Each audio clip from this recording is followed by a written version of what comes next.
Bye.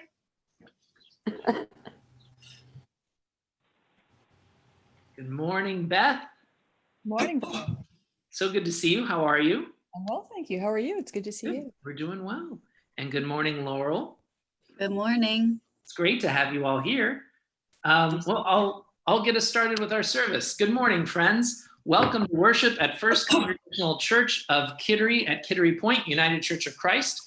We are an open and affirming congregation in the UCC, and we see it as our mission in this place to inspire spiritual growth, to nurture all families, and embrace our wider community. And throughout these summer weeks, we are celebrating the delights that God brings into our lives through our spirituality. Today, the delight that we're talking about is hope. Hope. What are the dimensions of hope, and what do we all hope for? That's what we're going to be exploring this morning, as well as what God offers us for hope, especially in trying times such as what we are facing now. So, friends, as we've been doing for the last several weeks, we're going to call ourselves to worship by responding to that question, to a common question. So we're going to enjoy this prelude that Billy Bell was nice enough to record for us earlier in the week. And while you're enjoying this music, I invite you to think about, what do you hope for? What is a vision of hope for you? And anyone who feels moved to share those after our prelude will be welcome to share those. But we're thrilled to join with all of you here in Zoom, and all those joining us on YouTube Live. Please introduce yourselves. Let us know who's joining us so we can give a shout out to your names. And we'll all enjoy this prelude together, and then we'll continue with our worship.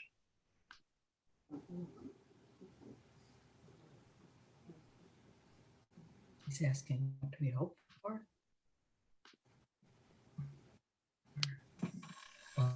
Or listening to music. Listening to music. Yeah, which isn't here yet. We're not muted.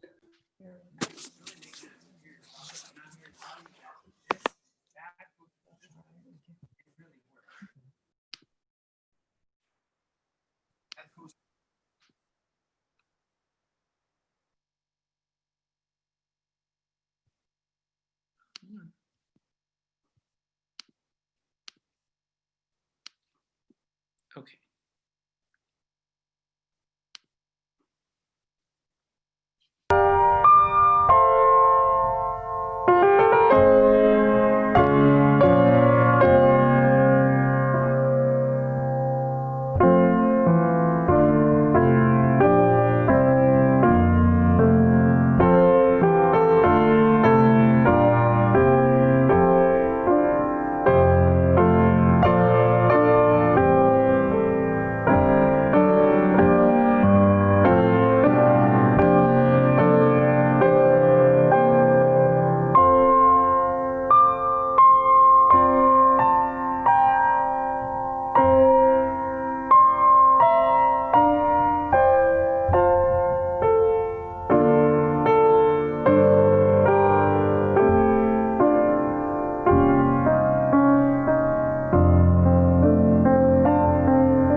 Thank you, Billy, for that gorgeous music. And later on in our service, we're going to hear some special music from Laurel Shepard as well. Thank you, Laurel, for recording music with Billy.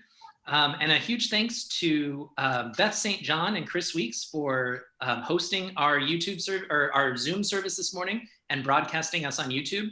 A huge thanks to Tracy Avery Pardo for being our sort of crowd control person. Tracy will be letting people in from the waiting room and helping to mute and unmute people as needed. And a huge thanks to Jennifer Gray as well for keeping track of our YouTubers.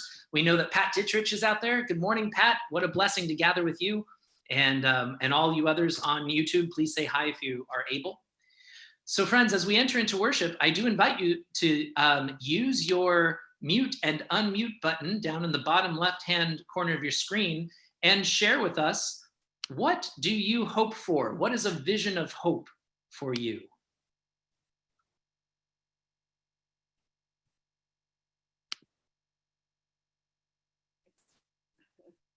I think we're all. Go ahead. I could throw some. Hi. Oh, sorry, I hear a couple different voices at once. Let's go. Jan, were you saying something? Well, yes. Okay. I am concerned about the two storms that are headed for the Gulf at the same time. Well, almost, and the concerns there. Many things to do with the pandemic. And right now, Fred's chronic back problem is hurting him a lot. So he may be getting up. So Oh, it's sometimes it's fine, sometimes it isn't. So we hope that gets better. So absolutely. Well, thank you, Jan. Fred, I'm so sorry to hear that you're in pain. I do hope that you take good care of yourself. We were saying before the service began, some folks are joining us for worship from bed these days. Feel free to go lay down if you need to. And Jan, I really appreciate you sharing those concerns. So for most of the time, we think about hope. We hope that these difficult things, these huge historic hurricanes, this historic pandemic, we hope that these things resolve and that life will continue on and be good. Is that what I'm hearing you say? That we hope for better times? yes. Thank you so much. What other visions do we have or understandings of hope? What do you hope for? I heard many voices. Gudrun, was I hearing you before? Yeah, it was me. I believe we're living in a pretty scary world right now, and I think we're all hoping and praying for peace. Hoping and praying for peace. Thank you, Gudrun. Yes. Ditto. Ditto. I heard a ditto. So true. Just hoping we can get back to our normal, quote, normal lives.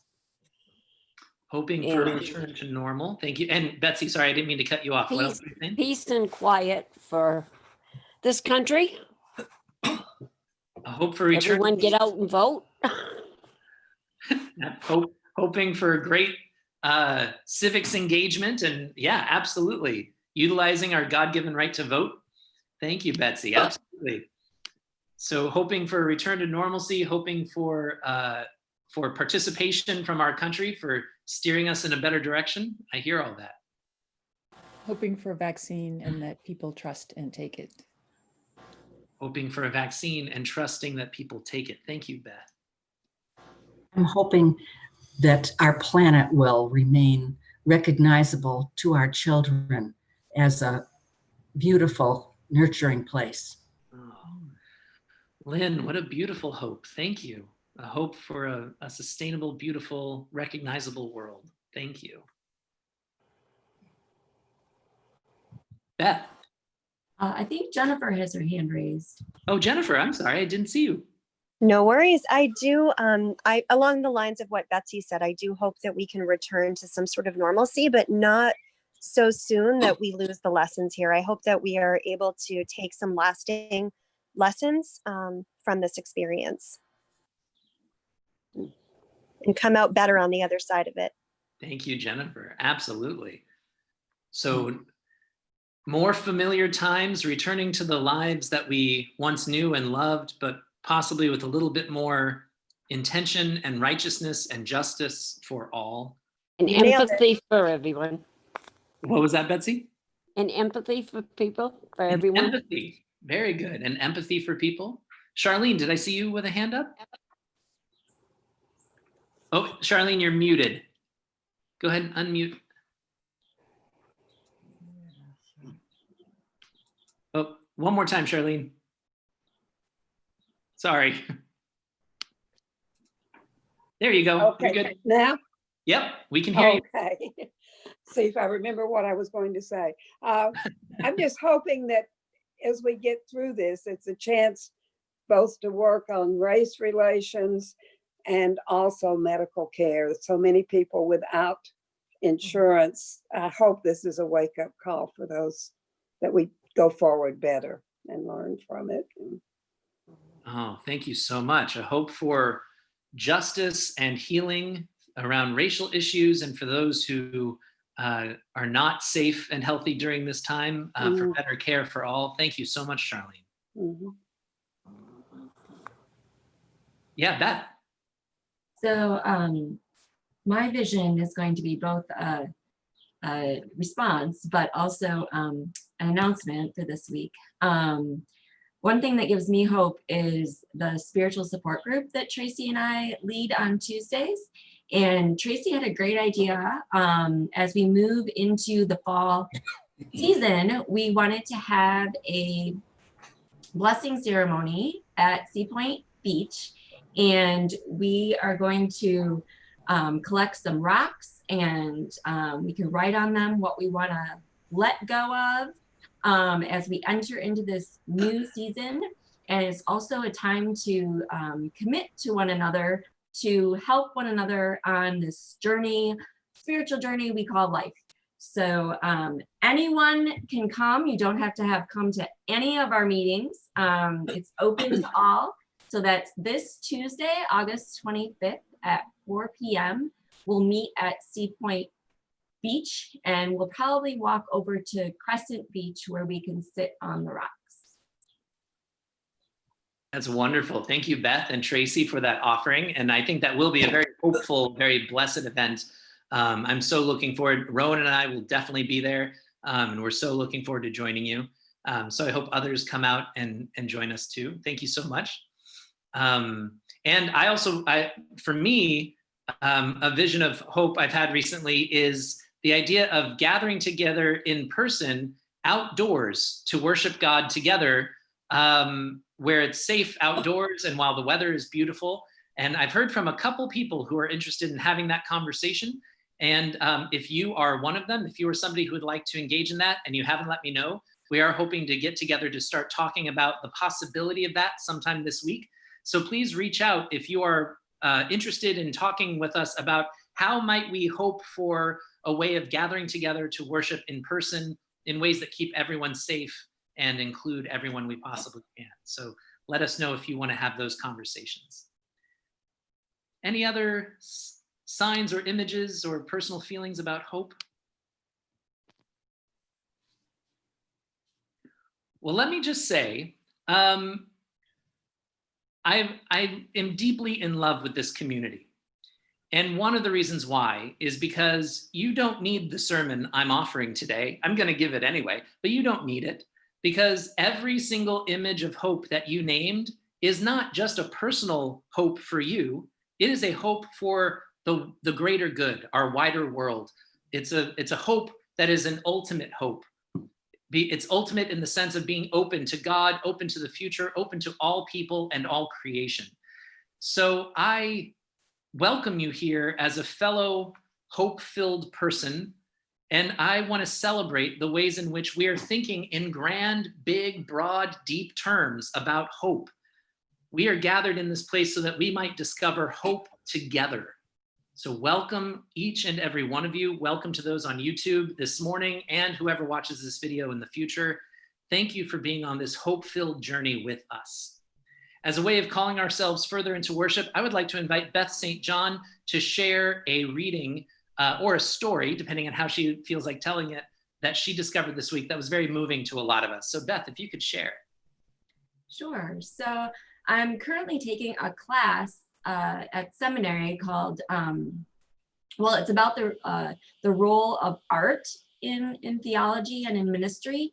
And after Brian told us that our theme was hope this week, I happened to be reading a book, and let me share my screen here.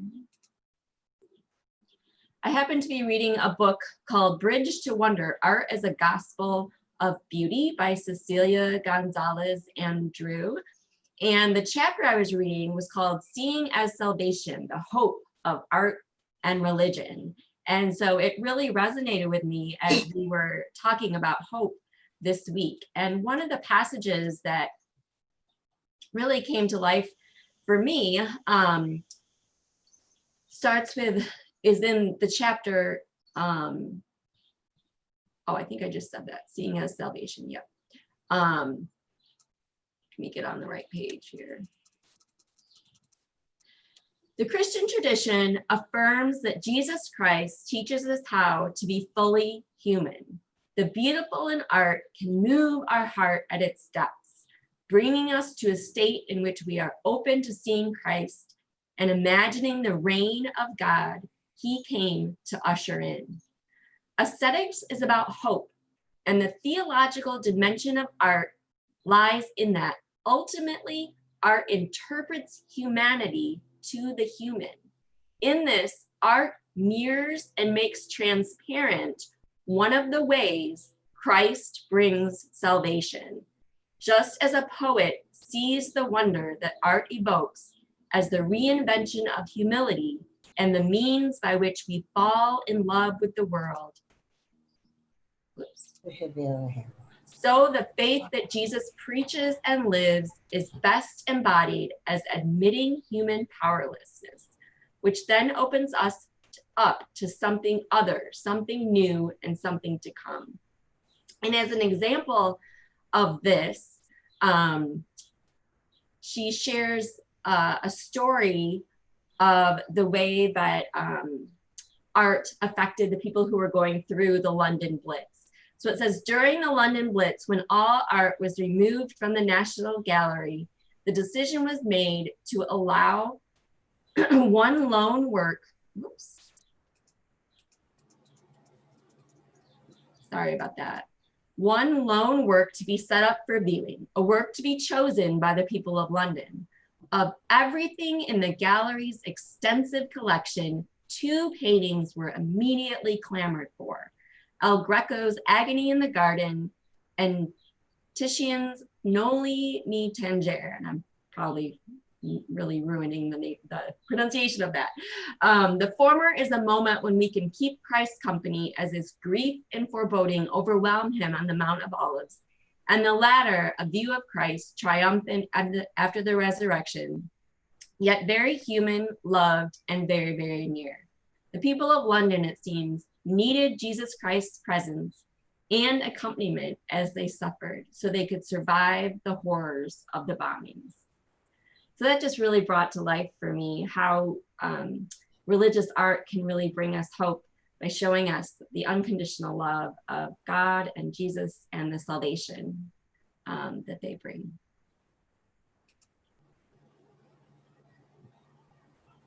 Thank you so much for that, Beth. And ever since Beth shared that with me, it's been on my mind. If we as a community had to pick one image, one piece of art, one beautiful reminder of our shared hope, of our common hope for the future together, could we pick something? Do we have a deep enough understanding of what we share in common that we could all be satisfied picking one image, one piece of art to hold before us to help all of us get forward out of a crisis? That is the work of church. The work of church is to be God's stewards of hope in this world. We can only do that by sharing images, finding what we all have in common, working towards a hope that is big enough and wide enough and deep enough for all time, all place, the God of all creation. So I'm going to invite you to just sit back for a moment and enjoy some more beautiful music from Billy and Laurel. And then we're going to get further into our conversation about what is the work required for finding this shared hope that we're all naming so beautifully this morning. Enjoy this piece of music.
Thank you again. Oh, good, a little applause emoji from Beth and Chris. Thank you again to Laurel and Billy for that gorgeous music. And thank you to the Fries and Della and Gary for those beautiful images. As we enter into our scripture reading and our sermon today, we're going to do this in a couple different stages. And sometimes I might ask for your participation, and sometimes maybe I won't, and we'll just see. We're going to play a little bit because I think playfulness is going to help us get through this. So I want to share with you the first scripture reading for today. It comes to us from the Old Testament, from the book of Exodus, chapter 1, verse 8 through chapter 2, verse 10. And this is a story that will probably be very familiar to most of us. And what I want you to focus on is, in this story, what is the common hope? What is the common hope that binds these people together? Let's read this story together. If I can find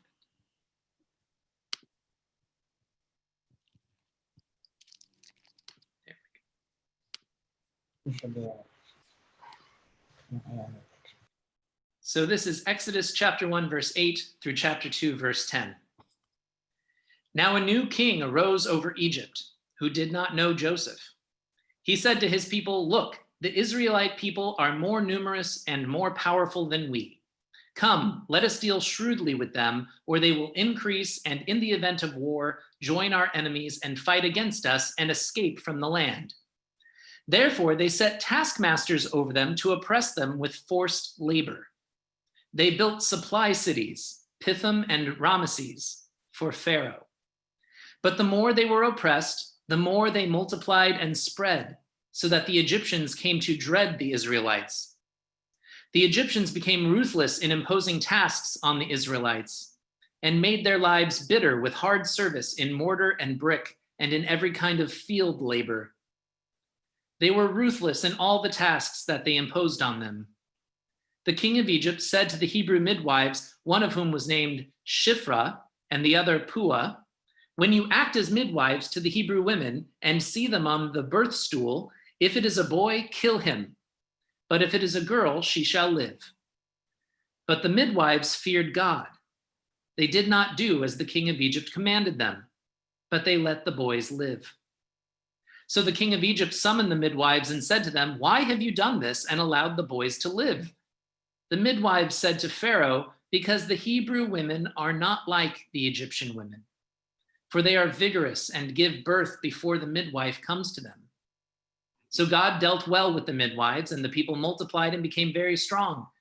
And because the midwives feared God, he gave them families. Then Pharaoh commanded all his people, "Every boy that is born to the Hebrews you shall throw into the Nile, but you shall let every girl live." Now a man from the house of Levi went and married a Levite woman. The woman conceived and bore a son, and when she saw that he was a fine baby, she hid him for 3 months. When she could hide him no longer, she got a papyrus basket for him and plastered it with bitumen and pitch. She put the child in it and placed it among the reeds on the bank of the river. His sister stood at a distance to see what would happen to him. The daughter of Pharaoh came down to bathe at the river while her attendants walked beside the river. She saw the basket among the reeds and sent her maid to bring it. When she opened it, she saw the child. He was crying, and she took pity on him. "This must be one of the Hebrews' children," she said. Then his sister said to Pharaoh's daughter, "Shall I go and get you a nurse from the Hebrew women to nurse the child for you?" Pharaoh's daughter said to her, "Yes."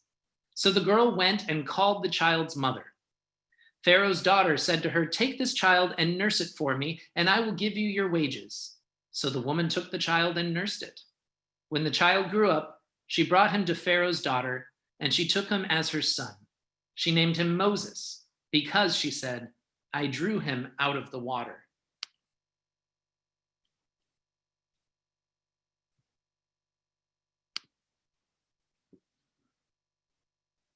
What is the common hope in this story?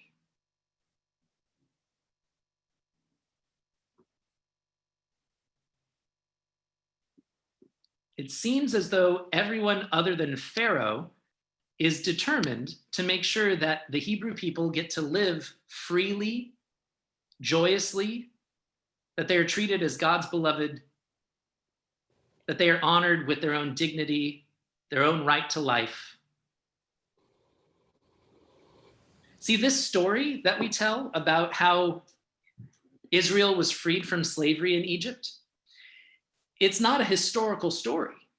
We don't have any documents or any world events that tell us this is when that happened. This is a story of faith. This is a story that Jewish people tell one another to remind each other that they have so much more in common than not.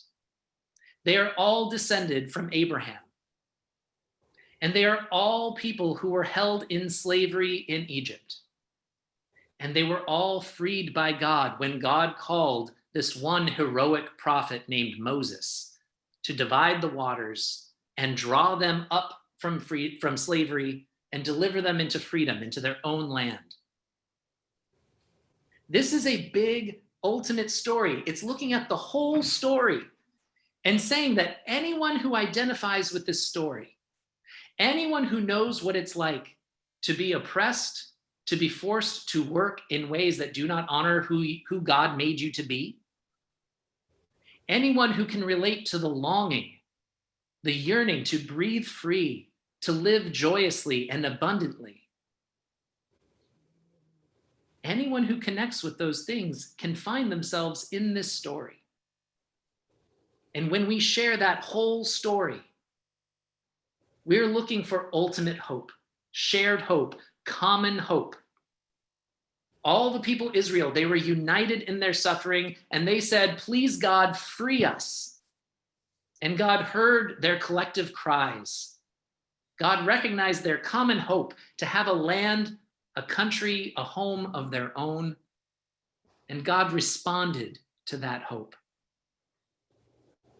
Throughout all of human history, hope has always been the bridge that we construct together that can take us from the terrible, challenging moment of the present and carry us into a brighter, better future.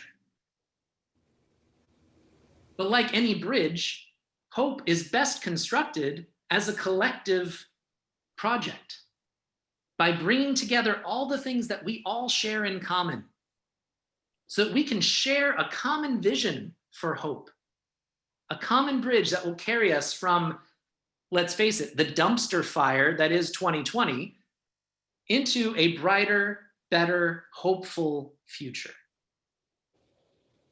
Our issue is that we live in a time when it's a lot more difficult to find that common ground. It's a lot more difficult to articulate common visions of hope.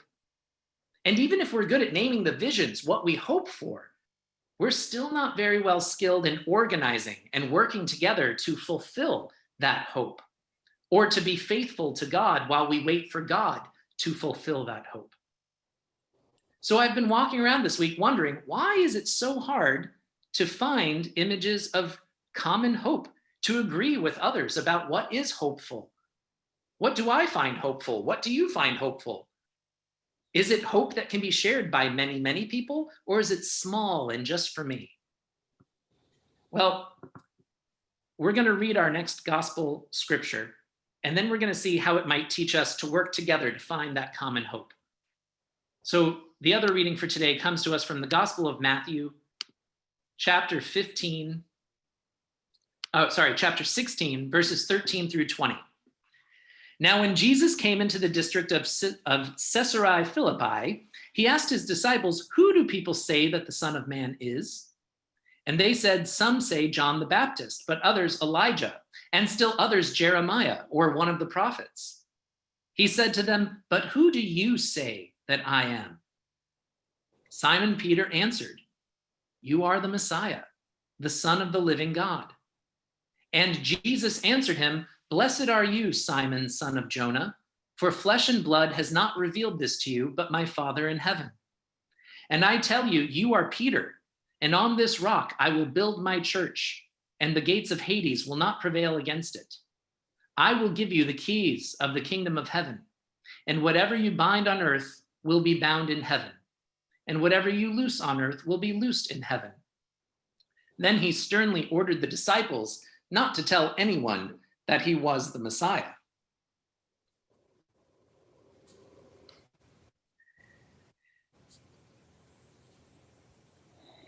The Israel that is telling this story is several thousand years removed from the common ancestry of enslavement. Over the course of hundreds of years, Israel became its own country, its own united sovereign kingdom, and then it broke into two kingdoms. And then over the course of more centuries, various empires came in and took over the country. They exiled some people, they oppressed others. Some families in Israel became very, very wealthy. Other families in Israel got moved off their family land. Some were stricken with chronic illness and disease. Others were very healthy. Some worshiped God at the temple in Jerusalem. Others worshiped God at their local synagogue in their own village. And the longer this went on, the more Israel became diverse and varied in its beliefs and its viewpoints, its life experiences, its generations. Their ability to find common hope together shrunk. You know, when everyone was enslaved, they all agreed, we're all enslaved, we're all oppressed, we want God to free us. And then when they got their own country and their own economy and their own political system and their own livelihoods, it was easier and easier for them to tell their own stories rather than the whole story, the common story. And as they told their own stories over time, what became hopeful to them changed. So when Jesus comes on the scene and he starts doing all these healing miracles and wisdom teachings. He is a great sign of hope for all the people.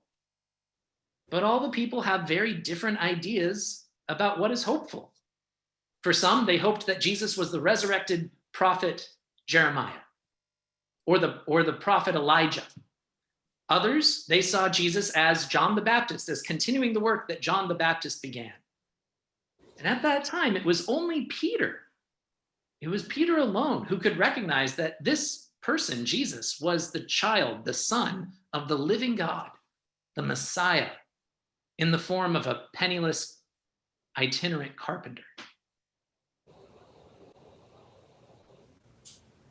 When we forget the common story and we only focus on our own story, hope shrinks. Our definition of hope becomes different than someone else's definition of hope. What we find hopeful, someone else finds disastrous and demeaning. So it's really incumbent upon us to figure out, how do we build this collective bridge? How do we get out of our individual stories and get back into telling the whole story? Well, first of all, before I go into that, I'm going to expand my screen here so I can see all of you. Just raise your hand or nod your head. As I was describing ancient Israel in Jesus's time, about how they shared very little in common, and some were rich and some were poor. Some were on the inside, many were on the outside. Some were chronically ill, others were doing just fine. Some believed in the Old Testament. Some people started believing in something new. As I describe this country torn apart by political division, and really focusing on their own particular suffering. Raise your hand or nod your head. Does that sound at all like the country that we live in today? Yeah, I think so too. Absolutely. So this is part of the challenge. Part of the challenge is recognizing that for the past couple hundred years, America has existed as a place where all of us could come and fulfill our own destinies. It's been a place where we can work towards our own sense of hope, our own goals. And it's possible that we've been doing that for so long that we've forgotten about what hope really looks like, the big hope, the ultimate hope. As our wonderful new music director, Billy Bell, said earlier this week, hope is a kind of selfless thing. She said it with a gorgeous Kentucky accent. I can't do that. But it's true. True hope is selfless. It's universal. It applies to everybody. And maybe the problem that we have is that we've been spending so much time competing with one another that we've forgotten how to collaborate, how to build these common bridges out of this dumpster fire into a new way of being. And that's what our beloved Beth St. John shared with us earlier this week. The only way we can find this common hope is to stop competing and start collaborating. So I think since debating and working and thinking and talking don't usually get us very far in this conversation, I thought we would try something different today. Let's play a game. Can you all see that? I'm gonna pin this so it's easier to see. And the teacher said, We can see it, Brian. You can see it? I'm gonna pin it up so that I can see it better. So this is a game. This is a game that I like playing. I don't know what the rules are on YouTube, so we're not gonna name what it is. We don't wanna get, sued or something. But when you play a game, you have a common board, a common set of parameters, a common set of rules, right? You gather around the board and everybody plays their part. In this particular case, this is a game in which everyone who's playing is considered a new settler of this fictional uninhabited land. And the goal of the game, the ultimate hope of this game, is to be the settler who can extract the most resources and grow the largest empire. So as you might notice from the board here, currently the green team is doing very, very well. All the others are struggling. Red is really having a tough time. But we're all very familiar with what it means to play a competitive game, right? We show up, we share in the board, we share in the rules, and the whole point of the game is to take the dice and to have all of our little Instant hopes fulfilled. Come on, dice, give me a 6. Daddy really needs a new brick so I can build a road. Oh, it's a 9. The 9 doesn't benefit me at all. That benefits someone else. So when my hope is small and only focused on me and winning and achieving and dominating, that hope is too small for anyone other than myself. And when everybody else is competing for the same small hope, we feel the need to divide ourselves from one another. We feel the need to compete. And as Beth said earlier this week, our goal should not be to compete over hope, but to construct it together, to collaborate in hope. What if we changed the whole concept of games like this, games in life? What if our ultimate hope isn't about us achieving the most or succeeding the most or winning the most? What if the ultimate hope we have is to create a home for all God's beloved people on earth, regardless of land or property or territory, regardless of history or economics or politics? What if in our God, a God who created all things and called them good, what if our God who pours out abundant grace and everlasting love abundantly, wastefully, what if that God is calling us to a deeper, wider, ultimate hope, not just for ourselves, but for all humanity, all creation, all time? Maybe if we stop competing and we start finding what we have in common, perhaps then our visions of what is possible will grow wide enough to see what God is doing among us. What do you hope for, friends? What do we hope for? How can we start constructing this bridge together?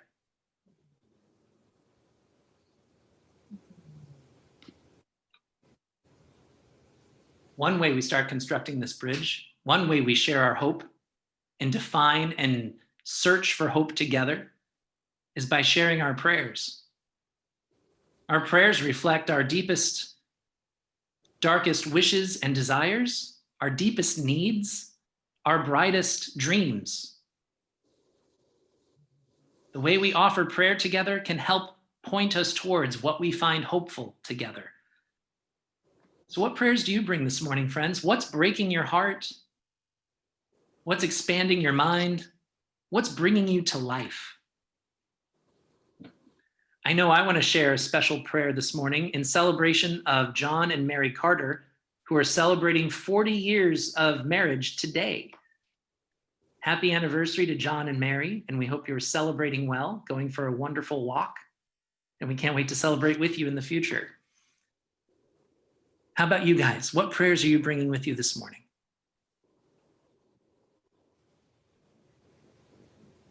Mary Jane. Yes, prayers for a friend's son, Kirk, and his little boy, Joey. Kirk is struggling with his addiction, and for anyone who's struggling with addiction, their families too. Prayers for your friend, Mary Jane, and for all who wrestle with addiction and all who love them. Thank you. On that note, prayers please for my nephew Josh and his wife Jessica, who lost her sister very suddenly this week. Oh, Chuck, I'm so sorry to hear that. Prayers for them as they grieve, as they mourn. Prayers for all of you. Prayers for California and their fires that they're soon put out. Thank you so much, Betsy. Prayers for the safety of people in California, the end of the wildfires. Prayers for those in Florida and the southern states who are going to get hit with 2 hurricanes at once. Prayers for everyone facing these not so natural disasters. Prayers for my grandson, Kyron. Oh, Yeah, prayers for your grandson, Gudrun? yes, who graduated from college. He's living at home now and is applying for jobs is rather confused and depressed. Yeah, that's a hard time. Well, we will certainly be praying for your grandson and your whole family. I hope things get easier. Martha, are you raising your hand? For my nephew, Chris, his wife Emily, who's still in intensive care at Maine Med, and for their 10 children. Thank you, Martha. Martha shared with us last week that her nephew's wife, Emily, was in a terrible car accident and is still at Maine Med and facing all kinds of challenges. They have 10 children.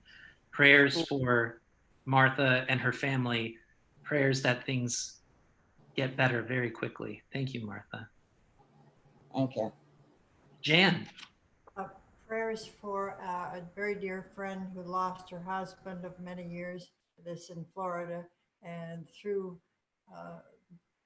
technology, we will be present for the memorial service this afternoon that is being live streamed. So we feel close to her the best way we can. So prayers for her. Yeah, well, prayers for all of you as you grieve, as you mourn, and thank God for the blessing of technology that we can feel close even right now. Thank you, Jan. Thank you. I see Jennifer's hand. Jennifer, do you want to share some prayers? Yes, I wanted to just offer prayers for anyone who's feeling lonely and isolated right now, because I know a lot of people are. And also I just wanted to bring attention to Lori's prayer in the chat for her family in Cedar Rapids, and also for a family member who's working with a real difficult pregnancy. Yeah, thank you, Lori, for those prayers. Continued prayers for everyone in Iowa, especially your family. Thank you, Lori, and thank you, Jennifer. Beth Mooney. Gratitude. My nephew and his wife will finally be able to complete the adoption process of their 2 children this week. Oh, nice. That's wonderful. Yeah, it's been on Congratulations. for months. So That's amazing. Oh, what a joy. Thank you so much for celebrating that. And congratulations on officially being an auntie. a great aunt. A great aunt. That's great. Wonderful. I'm sorry if I'm missing anyone's hand. Oh, Garvin, yes. Yes, can you hear me? Yep. Okay. Prayers for Lynn Fennell, who is in Century Hill. She's been bedridden for a long time, and it's not a pleasant existence there. It has been livened recently because a lot of her family, one aspect of her family, have come to settle in the vicinity. Prayers for her, please. Absolutely. Prayers for Lynn, Garvin. I hope she finds comfort and healing very soon.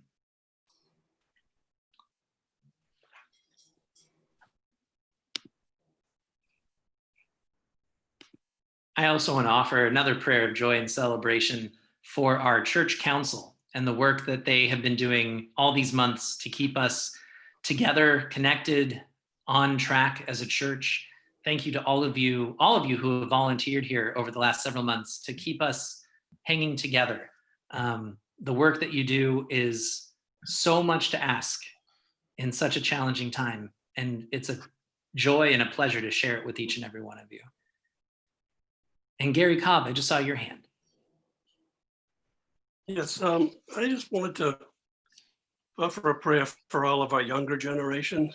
I hope they don't give up on this country, and I hope that they feel empowered to pick up the reins and help march us in a much better direction. It's sad that they have to grow up and deal with all this. We didn't have to. And I just hope they're not missing too much. Gary, thank you so much for that prayer. You know, I'm reminded even before the pandemic, I was talking with someone online one day, a teenager, and they were sharing how scary it is to do drills in school to prepare for shootings. And they asked me how I dealt with that when I was a teenager.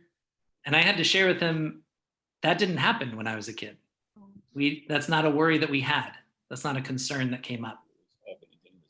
And now that I'm a father of a 1-year-old, I think about all the various things that he will face that I never had to. So Gary, I can't tell you how much I appreciate that prayer and how much I join with you in it for all these younger generations, that we might find a way forward. Thank you. Any other prayers to offer in this space right now? Could Betsy? I add a prayer for Sherry? Absolutely. Their continuing path to good health. Prayers for a through continued COVID. path. Yeah, prayers for a continued path to good health for Sherry, Betsy's niece in Arizona. And also prayers of celebration that that Betsy's sister Bonnie is back home in town with Bob. They're safe and sound. We celebrate their return. And Beth St. John. Thanks. Continued prayers for Nancy Jerry as she recuperates from surgery. And prayers for Chris and I this week. We're moving and we're getting a new dog, and Chris's mother-in-law is coming to live with us. So prayers for collaboration. This is a holy trinity of change, you guys. This is a big week for you. You are in our prayers, and if there's anything we can do to lighten your load, please do let us know. Thank you. Well, friends, let's join together in a spirit of prayer and hold all of these things and all the unspoken things before God, so that God might hear our collective voice.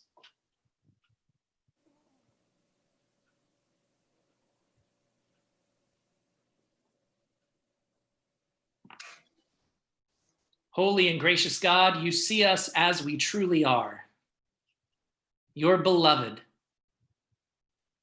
Nothing more, and certainly nothing less.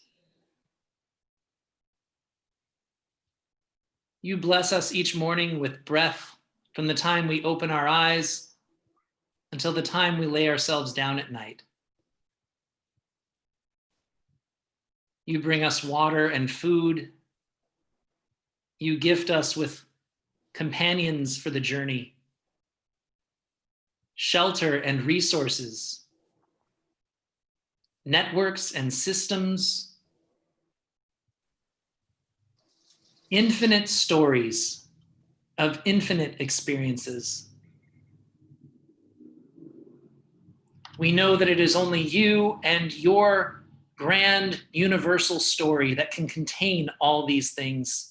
They are too much for our minds, too much for our hearts. So we ask in this moment that you help us to trust that you are indeed among us and carrying us in our joy, in our sorrow, in our challenge, and in our triumph. Help us to trust in this moment that you are present with each and every one of us in the ways that we need you to be.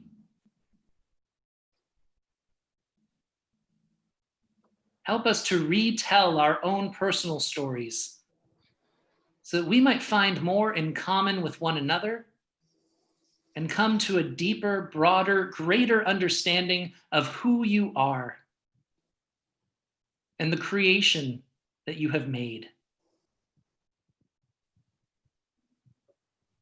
Bless every person gathered in this space on this day and in all the days to come.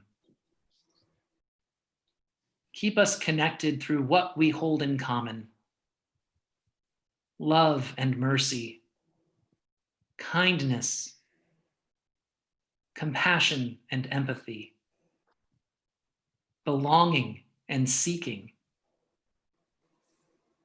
healing and praising. We ask all this and so much more as we pray together using the words that Jesus himself taught us to pray. Our Father, who art in heaven, hallowed be thy name. Thy kingdom come, thy will be done, on earth as it is in heaven. Give us this day our daily bread, and forgive us our debts, as we forgive our debtors. And lead us not into temptation, but deliver us from evil. For thine is the kingdom, and the power, and the glory forever. Amen. Well, friends, before we send one another out in peace to do God's work, I do want to offer an invitation to follow the Spirit this week. I would like to invite anyone who's interested to join me in a game night. We can gather on Zoom, and there are many different kinds of games we can play, not just competitive games, but cooperative games. And I think this is a really great opportunity with these final weeks of summer before we enter into a new season in fall and we start having to reevaluate who's going to school and who's staying home and who's going to work and who's doing what. Let's enjoy some time together, connecting through the joy of playing. I don't know when, maybe Tuesday night, maybe, I don't know. Let's say Tuesday night. If you are free on Tuesday night and you want to come, we will make sure that in the Monday morning tomorrow, there is a link that shares more information about the games we'll be playing. And that's just going to be a fun opportunity to gather together, to laugh, to get to know each other better, to find what we have in common. Please come play some games. Please do that. After we play at Sea Point Beach, we can then go play games. No, you're totally right. First at Sea Point Beach. Yeah, you're right. Tuesday's a busy day. Oh, that's not. We'll think about the day. We'll think about the day. We'll think about the time. Maybe it'll be 2 or 3 game nights. Nah, it needs to be something we hold in common. Send us your feedback. If you have a particular night you'd like to see a game night, send it on over. We'll take a look at it. Anyway, thank you all for being here. You give me so much hope. You give me hope because you allow me to be myself. And if you allow me to be myself, that means you are making space for others to be themselves. And if we have a space in this world where each and every one of us can feel safe and belonging, just being who God created us to be, then there is nothing that is impossible. There's nothing we cannot do. And there's no end to the miracles that God will rain into our lives. The more we share, the more we open up, the more we explore, the more we discern. So thank you, each and every one of you, for being present in Zoom, being present in YouTube, being present in our lives.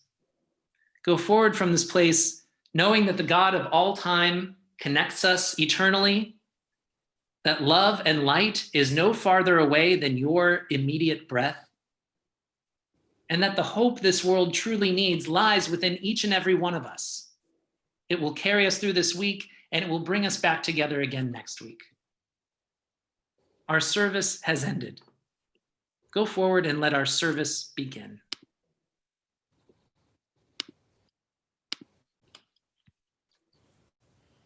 Thank you, Brian. We have some music coming up. Thank you, Betsy. We have some music here. It just disappeared on me. Oops.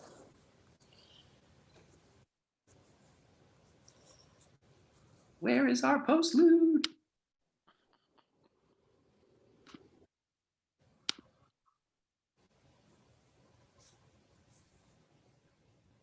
Here we go. Sorry about that.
Thank you for that beautiful, beautiful music, Billy. I was just told that you guys weren't seeing the video, so I will make sure I upload that to YouTube. Please watch the video. It has gorgeous images in it that connect with all the things that we've been talking about in worship today. Thank you all for being here. For those of you in Zoom, we'll stick around for a little while to have a fellowship hour, and then we'll have church council meeting. Thank you all so much for being here. Have a wonderful week, and take care of one another. We'll see you soon. Brian, we're going to have to switch. Yeah, totally. I've got you. I've got it from here. Thank you so much.